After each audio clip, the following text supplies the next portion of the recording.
कुछ चीजें अपनी जिंदगी में तय करनी चाहिए।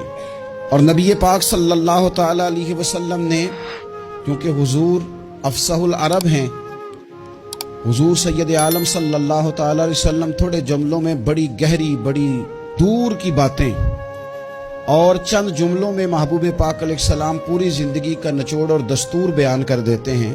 इसी तरह की एक हदीस जामे तिरमिजी में मौजूद है। हजरत अबू हुरैरा रज़ी अल्लाह ताला अन्हु फरमाते हैं कि नबी पाक सल्लल्लाहु ताला अलैहि वसल्लम ने एक दफा फरमाया था कि कौन है जो मुझसे 5 बातें सीख ले और फिर इन पर अमल करे, या उसको सिखाए जो उस पर अमल करे। तो हजरत अबू हुरैरा रज़ी अल्लाह ताला अन्हु कहते हैं, मैंने आगे बढ़ के अर्ज की, या रसूलल्लाह मैं हूं ना, आप हुक्म करें 5 बातें कौन सी हैं। अल्लाह के प्यारे रसूल सल्लल्लाहु ताला अलैहि वसल्लम ने फरमाया, अल्लाह ताला की हराम करदा चीजों से बच जाओ, सबसे बड़े इबादत गुजार बन जाओगे। फिर नबी पाक सल्लल्लाहु ताला अलैहि वसल्लम ने दूसरी बात इरशाद फरमाई, फरमाया अल्लाह ताला की तकसीम पे राजी हो जाओ, सबसे बड़े गनी बन जाओगे।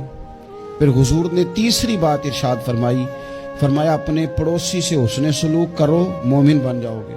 चौथी बात इरशाद फरमाई, फरमाया लोगों के लिए भी वही पसंद करो जो अपने लिए पसंद करते हो, तो बेहतरीन मुसलमान बन जाओगे। फिर हुजूर सैयद आलम सल्लल्लाहु ताला अलैहि वसल्लम ने 5वीं और आखिरी बात इरशाद फरमाई, फरमाया ज्यादा हंसा न करो, ज्यादा हंसने से दिल मुर्दा हो जाता है। ज्यादा ना हंसा करो, कभी कभी रोया भी करो।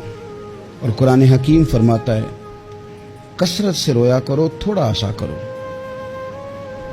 बहुत ज्यादा ठट्ठा करना, बहुत ज्यादा मजाक करना, जिंदगी में हर वक्त किसी न किसी शुगल मेले के लिए तैयार रहना, ये दिलों को सख्त करता है। हम समझ रहे होते हैं कि थोड़ी देर के लिए खुश हो रहे हैं, खुश तभी कर रहे हैं, इससे अंदर की कैफियत पत्थर हो जाती है। ये हुजूर खुद इरशाद फरमाते हैं, उलझे हुए लोगों से गुरेजा न हुआ कर, और हालात की कब्रों के ये कतबे भी पड़ा कर। हर वक्त का हंसना तुझे बर्बाद न कर दे, तन्हाई के लम्हों में कभी रो भी लिया कर।